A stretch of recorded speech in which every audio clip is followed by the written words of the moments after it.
जी नमस्कार दोस्तों, आज हम आ चुके हैं समस्तीपुर के यहाँ अम्बेडकर स्थल है और यहाँ पर देख रहे हैं कि यहाँ पर कुछ लोग धरना प्रदर्शन कर रहे हैं और यहाँ पे एक बैनर लगा हुआ है जिस बैनर के तहत लिखा हुआ है भारत मुक्ति मोर्चा, राष्ट्रीय पिछड़ा वर्ग मोर्चा, राष्ट्रीय परिवर्तन मोर्चा, बहुजन क्रांति मोर्चा। दोस्तों हम जानेंगे कि से आज ये जो बैनर है किस चीज़ का बैनर लगा हुआ है और यहाँ पर लोग धरना प्रदर्शन कर रहे हैं, क्यों कर रहे हैं। काटिए। ठीक है दोस्तों, चलते हैं उन लोगों से जानकारी लेते हैं कि यहाँ पर क्यों आए हुए हैं।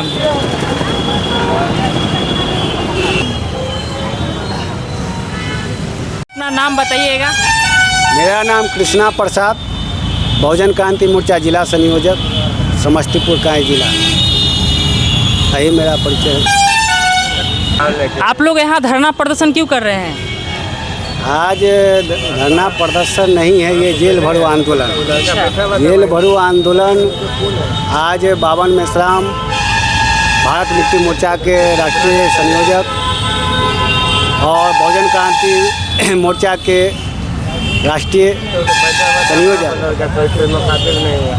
और राष्ट्रीय पिछड़ा वर्ग मोर्चा के राष्ट्रीय अध्यक्ष चौधरी विकास पटेल के आह्वान पर आज राष्ट्रव्यापी जेल भरो आंदोलन का कार्यक्रम रखा गया है। इस कार्यक्रम के 6 मुद्दे हैं जो भारत मुक्ति मोर्चा, राष्ट्रीय पिछड़ा वर्ग मोर्चा, राष्ट्रीय पिछड़ा वर्ग मोर्चा और बहुजन क्रांति मोर्चा, राष्ट्रीय परिवर्तन मोर्चा के बैनर तले आज भारत के भिन्न भिन्न जिलों में जो ईवीएम के खिलाफ जो कार्यक्रम रखा गया है और ईवीएम जो है भारत का सेकेंड मनुष्यवृत्ति, जो पहले हमारा लोगों को वोट गिराने का अधिकार नहीं था। आज़ादी से पहले भारतीय संविधान लागू होने के बाद हमारे लोकतंत्र में वोट का अधिकार मिला। देखिए, आज़ादी से पहले वोट का अधिकार नहीं था, राजा का बेटा ही राजा बनता था। आज भारतीय संविधान लागू होने के बाद राजा का बेटा राजा नहीं, प्रजा का बेटा राजा बनता है, अब वो वोट का अधिकार मिला। लेकिन आरएसएस की सरकार, जो केंद्र के बीजेपी सरकार है, जो आरएसएस के गाइडलाइन पर चल रहा है, जो ईवीएम की सरकार, जो ईवीएम में 2013 में सुप्रीम कोर्ट जो ईवीएम के खिलाफ जो डिसीजन दिया कि ईवीएम से पारदर्शी निर्वाचन चुनाव नहीं कराया जा सकता है, लेकिन सुप्रीम कोर्ट के आदेश के अवहेलना करते हुए भी केंद्र की सरकार, जो बीजेपी आरएसएस की सरकार है, जो ईवीएम से चुनाव कराया जा रहा है और ईवीएम चुनाव कराने के बाद भी वाम सेब के राष्ट्रीय अध्यक्ष बावन मेश्राम साहब 2017 में भी ईवीएम के खिलाफ जो सुप्रीम कोर्ट में केस दायर किए थे, उस समय भी इसका डिसीजन दिया गया कि वीवीपैट की पर्ची का जो गिनती किया जाएगा, वो गिनती आज तक नहीं कराया गया। प्रथम लोकसभा चुनाव जो क्या कहता है, ईवीएम का जब चुनाव 2014 में हुई तो पूरे बिना वीवीपैट का जो पर्ची गिरता है उसका भी नहीं लगाया गया, ईवीएम से ही चुनाव करा दिया गया। लेकिन आज के डेट में सुप्रीम कोर्ट कहने के बाद वीवीपैट का गिनती करने का भी आदेश दिया गया, उसका गिनती नहीं कराया, 3% गिनती कराया जाता है। जो केंद्र सरकार जो है सुप्रीम कोर्ट को भी नहीं मानता है, इसलिए कि सत्ता शासन व्यवस्था में बैठे हुए लोग हैं जो आरएसएस माइंड के लोग हैं। जो आज जो लोकसभा का चुनाव हुआ, उस लोकसभा में भी जितना वोट के भारत में जो वोटिंग हुआ, उस वोटिंग से 5 करोड़ वोट ज़्यादा आ गया गिनती में।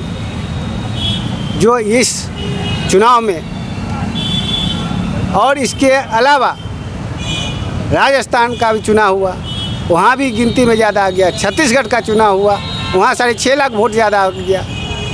हरियाणा पंजाब की चुनाव हुआ, वहाँ 80 लाख वोट ज़्यादा आ गया।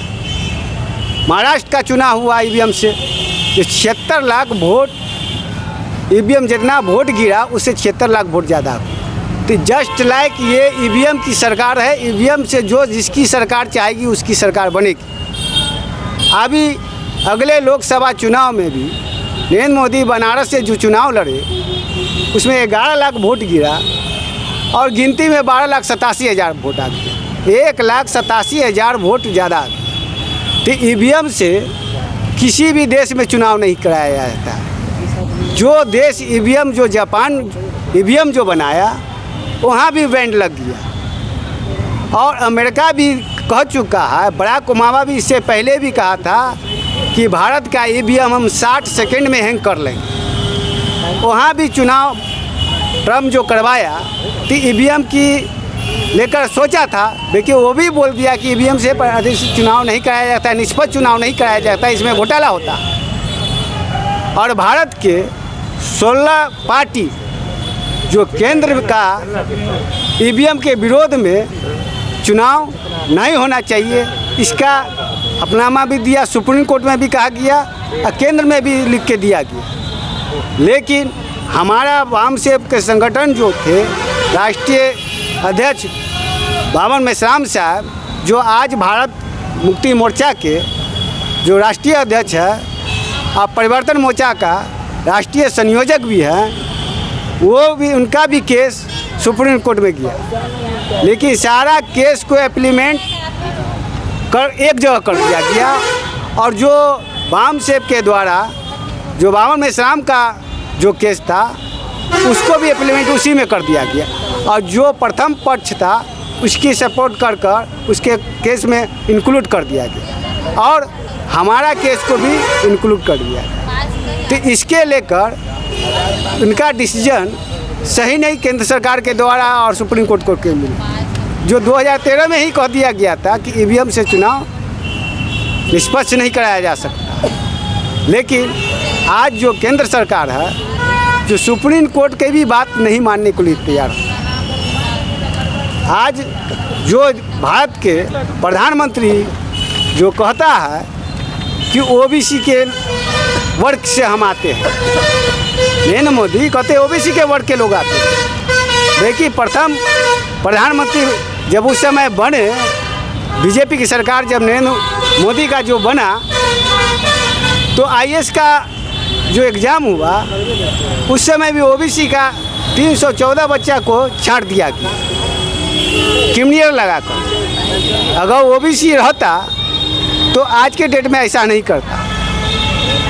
इसके बाद 2011 में जातीय आधारित जनगणना कराया गया, लेकिन जाति का कलम छांट दिया गया। इसके बाद केंद्र सरकार 2014 में बीजेपी की सरकार बनी। इसके बाद ये जातीय आधारित जनगणना कराने के लिए तैयार नहीं है। जो 1931 में जातीय आधारित जनगणना हुआ उस समय जो किया गया था उससे सारा आंकड़ा सामने आया। जो ओबीसी की जनसंख्या 1931 के तहत 52% था, उसकी संख्या के अनुपात में भागीदारी मिलनी चाहिए। एससी का 15% था, आज की डेट में 22 से 25% है।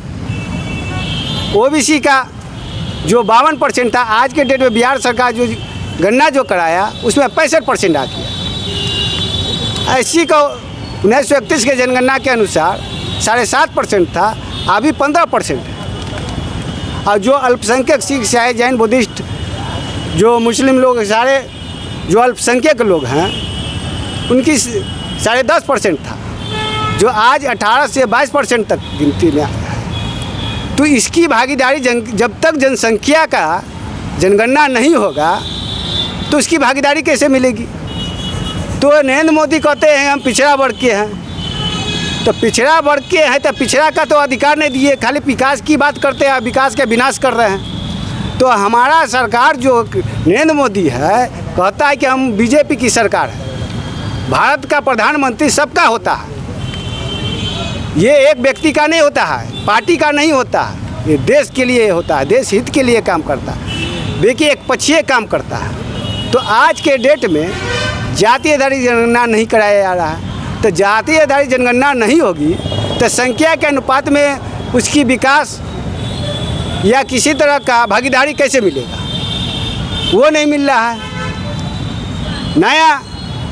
नया जो है अभी पूरे अंतर्राष्ट्रीय लेवल पर बौद्धिस्ट इंटरनेशनल का जो है कार्यक्रम के तहत बोध गया में जो बौद्धिस्ट टेम्पल जो है, जो 1949 में जो एक्ट बना, जो 9 कमेटी का जो बनाया गया, 9 कमेटी में से जो 4 बौद्धिस्ट होंगे, 4 ब्राह्मण होंगे, एक वहाँ का जिला अधिकारी होगा, वो 9वां सदस्य होगा। तो वो संख्या के अनुपात में 50% से एबव तो सत्ता शासन व्यवस्था जिसके हाथ में होता है उसका डीएम और पीएम सब होता है। तो 9 गो में 5 सदस्य तो उसका हो गया। तो सारे धर्म में, भारत के 9 धर्म है, तो हर एक धर्म में अपना अपना मंदिर हो, मस्जिद हो, बौद्धिस्ट टेम्पल हो या क्रिश्चियन जैन हो, या हर अपना अपना मंदिर में सब अपने अपने समुदाय को रखता है। देखिए बौद्धिस्ट टेम्पल में ब्राह्मणों का क्या काम? आज राम मंदिर का डिसीजन साक्ष्य के आधार पर नहीं दिया गया, आस्था के आधार पर दिया गया। देखिए आस्था के आधार पर दिया तो वहाँ ब्राह्मणवादी व्यवस्था अपना कायम कर लिया और हिंदू ब्राह्मणों ने कब्जा कर लिया। तो बौद्धिस्ट टेम्पल पर बौद्धिस्टों को दो, ये ब्राह्मणचार को कहाँ से घुस गया? ये एक्ट जो बना वो गलत बना। इसको समाप्त करने के लिए भारत के ही लोग नहीं आंदोलन कर रहे हैं, ये अंतर्राष्ट्रीय लेवल का आंदोलन हो गया। और ये आंदोलन रोड से लेकर सांसद तक उठ रहा है और देश विदेश के सांसद तक उठ रहा है। देखिए हमारे बिहार सरकार जो नीतीश कुमार है, इसके कान पर जू नहीं बोल रहा है। अभी नरेंद्र मोदी जापान गया है और वहाँ जाके बौद्धिस्टों के साथ फ़ोटो खिंचा रहा है कि हम बुद्ध के धरती से आए हैं और यहाँ बुद्ध के जो टेम्पल है उस पर ब्राह्मणों का कब्जा कराए हुए। ये कहाँ से कैसा नीति है? ये गलत किया गया जा रहा है। अभी पंजेट में वक्फ बोर्ड का जो संशोधन 2024 का जो किया गया, जो आज वक्फ बोर्ड के द्वारा जो मस्जिद है या कब्रिस्तान है या छोटे छोटे मस्जिद जो अपने निजी कस्बे में जो बनाया हुआ है, जो अपने आस्था के आधार पर है, और जो वक्फ बोर्ड का जो नियम जो बनाया गया, जो बिना वक्फ बोर्ड कानून के से बाहर चल रहा था, लेकिन उसमें भी उसका संशोधन कर आने वाला समय जैसे बौद्ध टेम्पल में घुसाया गया ब्राह्मणों को, उसी तरह आने वाला समय वक्फ बोर्ड में भी ब्राह्मणवादी व्यवस्था को एंट्री करने का मौका दिया जा रहा है। तो ये गलत है। आने वाला समय कब्रिस्तान हो या मस्जिद हो या वक्फ बोर्ड का ज़मीन हो, आज जो भी मस्जिद का ज़मीन पर बहुत सारा बिक्री हो गया है और उस पर बड़े बड़े करोड़ों रुपया का घर बना चुके हैं। आने वाला समय जो लागू होगा तो जो 100 वर्ष से 50 वर्ष से घर बना के रह रहे हैं तो उसका घर भी टूटेगा। जो ज़मीन पर कब्रिस्तान है वो वक्फ बोर्ड के अंतर्गत नहीं आता है, वो उसका भी उसके अंतर्गत आ जाएगा। आने वाला समय उसमें मुस्लिम समुदाय के लोगों को होना चाहिए, हक अधिकार का जो उसका मेंबर होना चाहिए। आने वाला समय जो बौद्धिस्ट टेम्पल के तहत जब ब्राह्मणों को एंट्री किया, उस तरह भी कल के डेट में ब्राह्मण भी एंट्री उस तरह वक्फ बोर्ड में भी कर लिया जाएगा। तो ये गलत कानून बनाया गया। इसके विरोध में, ईवीएम के विरोध में, जाति आधारित जनगणना के विरोध में महापुरुषों को जो लोकसभा से लेकर रोड तक आरएसएस ब्राह्मण को जो विचारधारा को जो है उसके तहत हम महापुरुषों का जो हनन किया जा रहा है उसके विरोध में आज जेल भरो आंदोलन हम कर रहे हैं। और इसके तहत हम समस्तीपुर जिला इकाई राष्ट्रीय अध्यक्ष बावन मेश्राम साहब, चौधरी विकास पटेल, राष्ट्रीय पिछड़ा वर्ग मोर्चा का नई दिल्ली के आह्वान पर आज अम्बेडकर स्थल पर बैठकर अपना जेल भरो आंदोलन हम कर रहे हैं। और इसके तहत जब तक ईवीएम नहीं हटाएगा, इस सारे कानून को वापस नहीं लिया जाएगा, तो आगे चलकर 1 जुलाई को क्या भारत बंद भी किया जाए। क्या सरकार ये जेल भरो आंदोलन को गंभीरता पूर्वक से लेगी? सरकार तो गंभीरता पूर्वक वो जान रहा है, वो समझ रहा है, लेकिन आने वाला समय हमारे बहुजन समाज को इस बात को अवगत तो हो जाएगी कि क्या होगा और नहीं होगा। हम लोग पूरे भारत में ईवीएम के द्वारा 10 मरते जेल बढ़ो आंदोलन, भारत बंद, सारा कार्यक्रम कर चुके हैं, लेकिन ये सुन नहीं रहा। इसलिए कि व्यवस्था उसके हाथ में है, सत्ता उसके हाथ में है, सुप्रीम कोर्ट, मीडिया, सारा व्यवस्था उसके तंत्र, लोकतंत्र सारा उसके पर कब्जा कर लिया है। तो हमारा व्यवस्था को, सत्ता से व्यवस्था परिवर्तन नहीं होता है। सत्ता तो मिल जाता है, लेकिन व्यवस्था परिवर्तन जो करने हम लोग चले हैं तो व्यवस्था परिवर्तन होना चाहिए। सरकार किसी का हो, लेकिन व्यवस्था आरएसएस के हाथ में ही होगा। तो हम लोग सत्ता के लिए लड़ाई नहीं लड़ रहे हैं, हम लोग व्यवस्था की लड़ाई लड़ रहे हैं।